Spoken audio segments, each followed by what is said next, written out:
Hey there, welcome back to the channel. After all this time, they finally texted you. But why now? What do they really want? And more importantly, how should you respond? The answer isn't as simple as you think, because this isn't just about a message. It's about power, control, and your emotional strength. That one text can stir up so many emotions. Maybe it's excitement, maybe it's anger, or maybe it's just confusion. One part of you wants to ignore it completely. Another part wants to demand answers, and maybe, just maybe, there's still a small part that hopes this time will be different. But before you do anything, you need to stop and ask yourself a few questions. Why now? Why not weeks ago or months ago? What changed? Because I'll tell you this much, people don't just reach out for no reason. That text isn't just about checking in, it's about testing. You see, when someone loses access to you, they start to wonder. At first, they might not care. Maybe they even expected you to chase after them, to send those late-night messages, to keep them in your orbit. But when you didn't, that's when the shift happens. They realize they're not as important to you as they thought they were. And that's where their ego kicks in, because most people don't come back out of love. They come back out of curiosity, boredom, or guilt. They want to know, do you still think about them? Would you still reply instantly? Are you still the person they walked away from? And if you answer too quickly, if you show them that nothing has changed, they will mentally place you right back where you were before. They'll assume they still have power over you. And once they get that validation, they might just disappear again. So let me be clear. This isn't just about whether you reply or not. This is about how you respond. Are you reacting emotionally, giving them exactly what they want? Or are you handling this from a place of strength? You see, most people make the mistake of responding too quickly, too emotionally, or too openly. They either fall into old habits, over-explain themselves, or let their feelings take over. And that's exactly why you need to think before you react, because your response determines the power dynamic from this point forward. So before we begin, I want you to drop this affirmation in the comments. I control my response, not my emotions, because that's the key. You can't control who texts you. You can't control what they say, but you can control how you respond, and that alone is enough to change the game. Now let's break it down step by step. 1. The psychology behind their text. People don't just reach out randomly. There's always a reason. That message you just got? It wasn't an accident. It wasn't a random thought. It was calculated, whether consciously or subconsciously.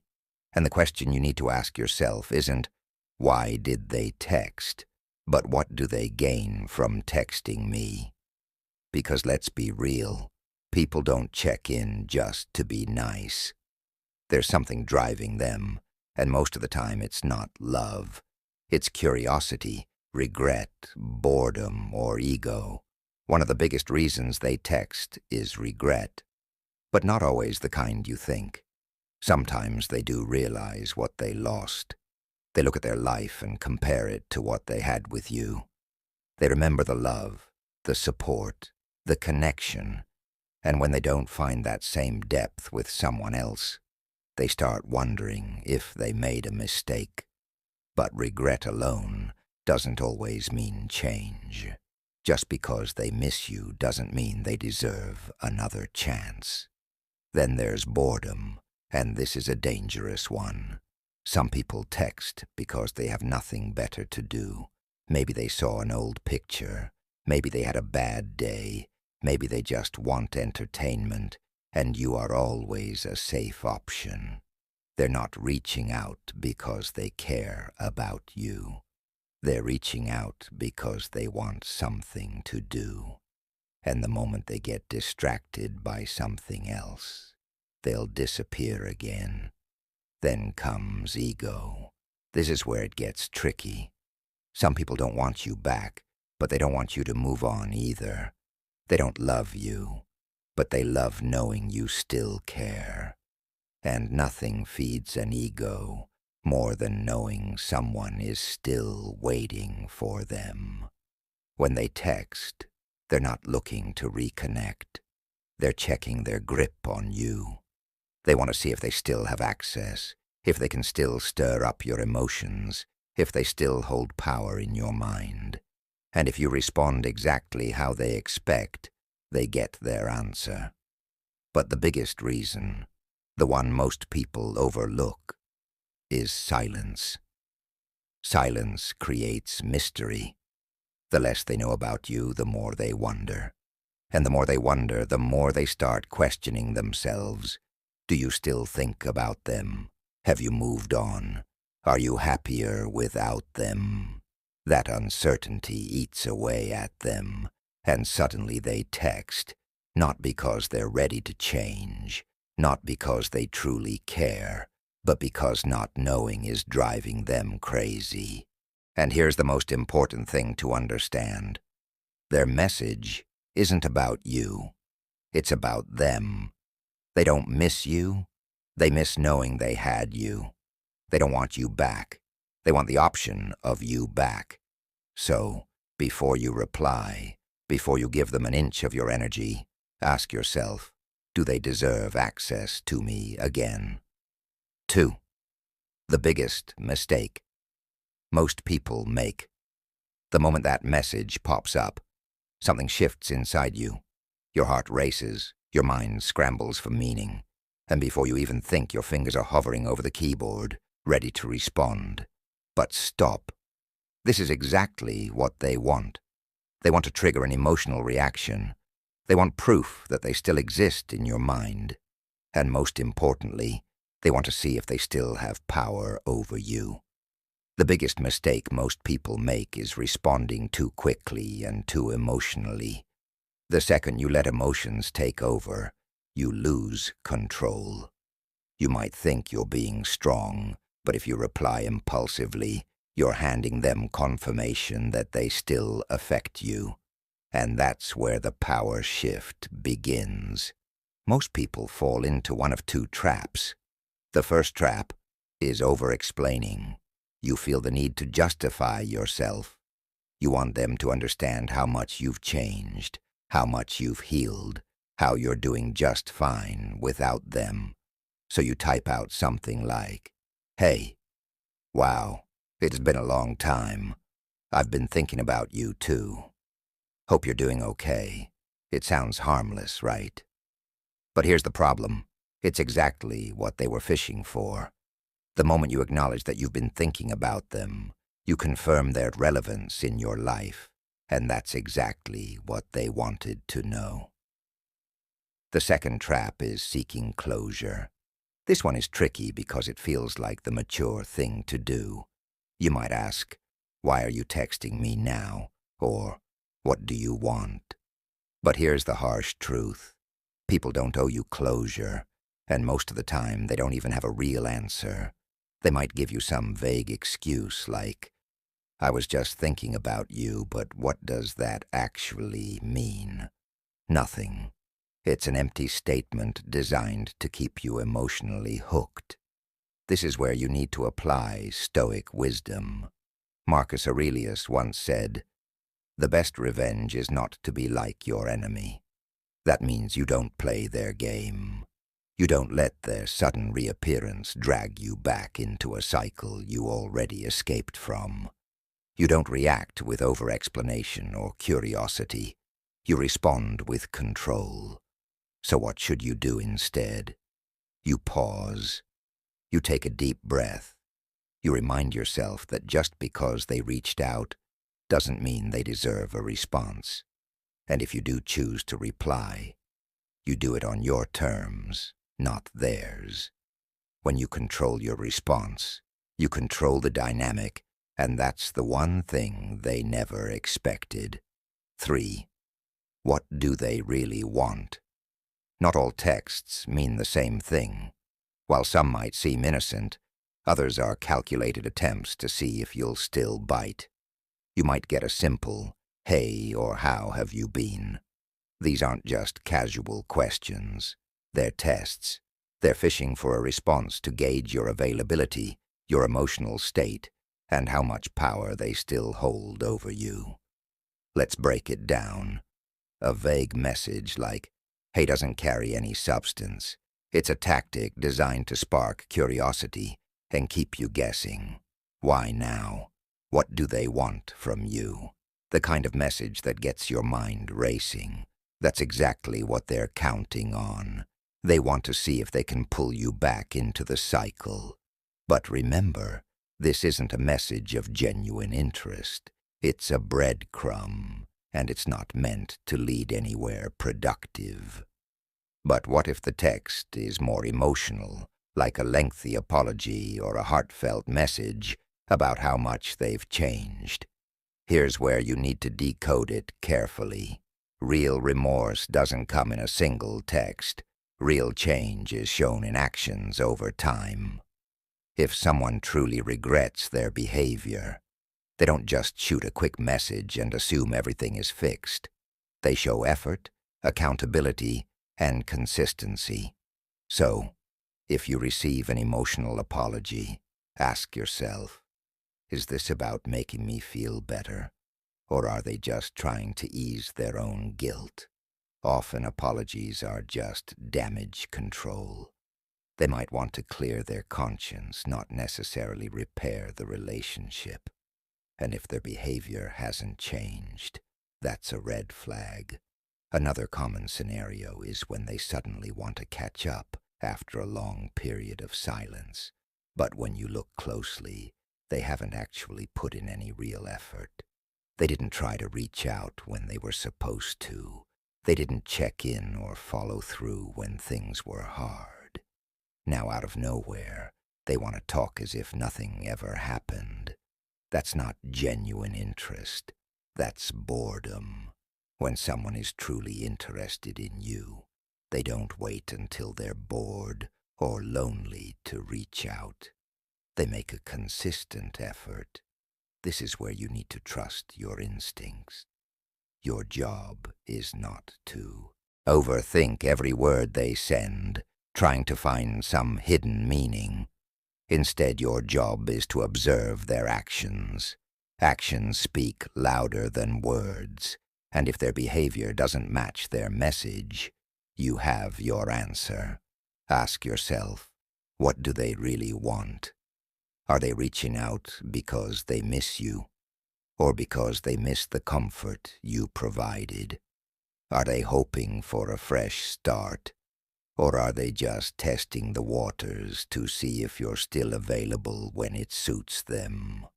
Don't let yourself get caught in the illusion of change based on empty words. Real change is tangible. It's seen in consistent effort, not just words in a text message. And most importantly, remember, you are not a convenience. You are not someone to be reached out to only when it's convenient for them. You are worth more than a random text sent out of boredom or loneliness. You deserve someone who sees your value and acts on it every single day. So next time you get a text, decode the message. Don't fall for the bait. Pay attention to their actions, and you'll know exactly what they're after. Number 4, should you even reply? Before you even think about responding, take a moment to check in with yourself. Do they deserve your energy? This is the most important question you need to ask. The answer isn't always as obvious as it seems. If you've moved on, if you're healed, emotionally strong, and genuinely indifferent, then a short neutral reply might be fine. You don't need to play games or overthink it. Something like, Hope you're doing well keeps the power in your hands without diving back into a conversation you've outgrown. But if their message triggers something deep in you, whether it's anger, sadness, or confusion, that's a huge red flag. When a text hits you emotionally, it's a sign that you haven't fully closed that chapter yet. And if you haven't healed, replying can pull you right back into an emotional space you've worked so hard to leave behind. It's important to recognize that silence is not weakness. In fact, silence is power. You don't have to react to everything that comes your way, especially when it's something that has the potential to hurt you or pull you back into a toxic situation. Not replying immediately, or even at all, sends a message louder than any words you could type back. If someone who once ignored you, neglected you, or mistreated you now finds the courage to text, let them sit with the same silence they once gave you. You've already done the work to get here, to a place where you no longer feel desperate for validation, and where your peace is more valuable than any conversation with them. Remember, you are in control of your emotional state. You don't need to respond to someone simply because they reached out. You control how much of your energy you give away. The truth is, not responding can be one of the most powerful forms of self-care. It forces them to confront the fact that you're no longer playing by their rules, that you are no longer available for their emotional games. In many ways, not responding forces them to reflect on what they've lost and why they don't have access to you anymore. That's power. You don't need to say a word for it to speak for itself. Now let's make this clear. Silence doesn't mean you're weak or afraid to face them. On the contrary, it shows emotional control and strength. You're choosing not to react because you know that, in this moment, it's the healthiest choice for you.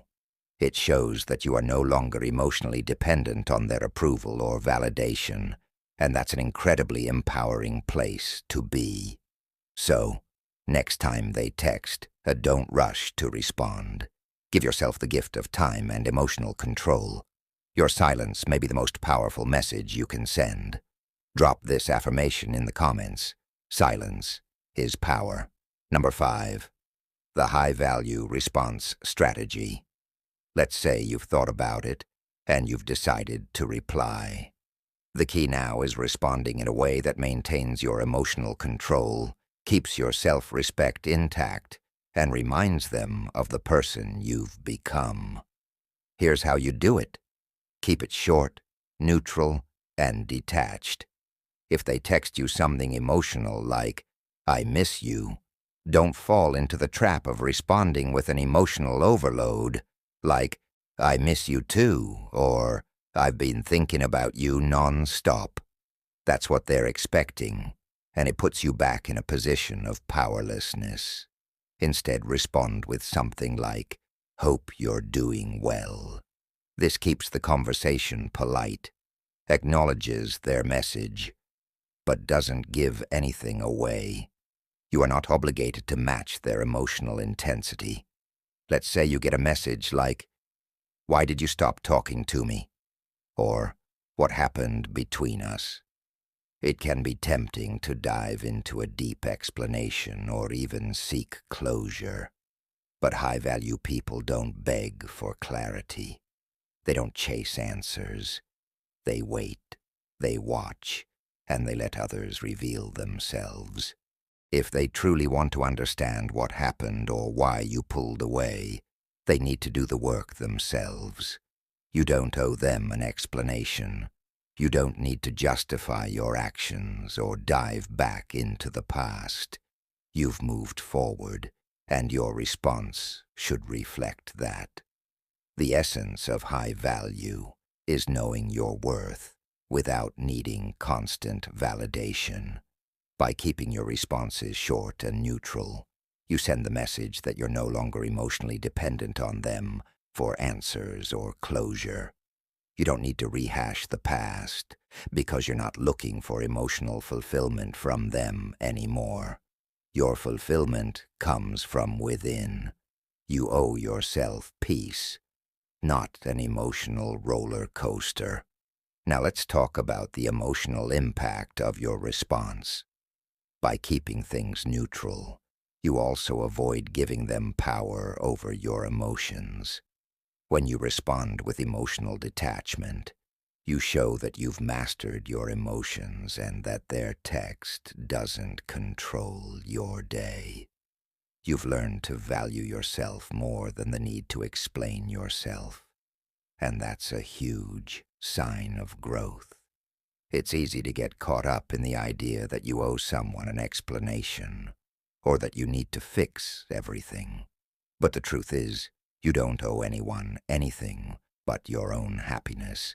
So, when you reply, do so in a way that reflects your newfound strength. Remember, high-value people don't scramble for answers. They respond with grace and dignity, knowing that their time and energy are precious. They don't engage in conversations that drain them. They choose to spend their time on things and people that elevate them. The next time you're tempted to write a long emotional response, stop and remember this. You are worthy of peace, respect, and emotional control. That's what a high-value response is all about. Number 6, watch their reaction. It tells you everything. One of the most telling signs of their true intentions lies in how they react to your response. If you've kept your reply short, neutral, and detached, their next move will reveal whether they truly care about you or whether they were just testing the waters to see if they still have access to you. If they push harder, asking more questions or trying to engage in deeper conversation, it's a clear sign they expected you to be eager. They thought that your silence or indifference would push you to chase them, beg for answers, or rekindle the emotional connection. They want to see if you're still that person who would fall at their feet and jump at the opportunity to reconnect. But the truth is, this is a power play, and if you've been strong in your response, you'll see right through it. They're not looking to connect. They're looking to reclaim control. On the other hand, if they disappear again, suddenly retreating or cutting off contact entirely, this is a big red flag. They were just testing you, seeing if you would respond, seeing if you still had feelings, or if you'd be available when they needed you. They aren't coming back with genuine intentions. They were merely checking to see if you're still emotionally vulnerable, or if your life is as easy to interrupt as it was before. This is the person who dips in and out of your life like a shadow, only reappearing when they want something, but never offering anything real in return. Now let's get to the real truth. Most people don't come back because they love you. They come back because they've lost control of you. Think about that for a moment. They've had time to process, to wonder, and to question. They've seen you grow, seen you pull away, and in their confusion they're realizing that they no longer have the same grip on you. They've lost their grip on you. They want to feel like they still have power, like they can still get under your skin. That's why they reach out, not because they're filled with love, but because their ego has taken a hit. They're no longer the one in control, and they want to regain that control at all costs. When they come back with no real effort or follow-through, it's not a sign of love. It's a sign of ego damage control.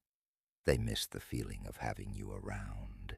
They miss the emotional validation you provided. but they don't miss the person you've become. You've grown and they're still stuck in their old patterns. Watch closely. Their reaction will tell you everything you need to know about their true intentions. Now drop this affirmation in the comments. I'm no one's emotional backup. Number 7. Move forward or close the door. Now that you've had time to reflect on everything, their message, their motives, and their actions, it's time for you to make a final decision. This is your moment to take back control, to stand firm in your self-worth, and to choose what's best for you. Ask yourself, are they bringing peace into your life? Or are they just stirring the pot, reopening old wounds you've worked so hard to heal from? Think about it. If they walked away before without putting up a